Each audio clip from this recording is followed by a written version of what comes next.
ডিমের পানি পোচ কিন্তু আমরা সবাই করে থাকি কম বেশি, কিন্তু সঠিক নিয়মে সঠিকভাবে স্বাদটা বজায় রেখে কিভাবে ডিমের পানি পোচ করতে হবে সেটা আমি আজকে আপনাদের সঙ্গে শেয়ার করছি। ভালো লাগলে প্লিজ আমার সঙ্গে থাকবেন। আচ্ছা, আমি এখানে একটি ছোট স্টিলের বাটি নিয়েছি।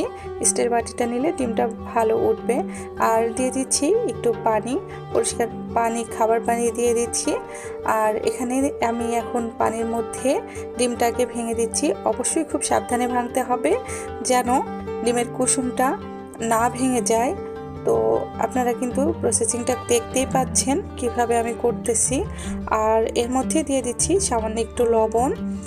আর আপনারা যদি চান এর মধ্যে গোলমরিচটাও দিতে পারেন, তবে আমি শুধু লবণই দেই। তো এখন আমি একটি প্যান নিয়ে নিয়েছি এবং প্যানের মধ্যে দিয়ে দিচ্ছি পানি। পানিটা একটু গরম করে আমি বাটিটাকে বসিয়ে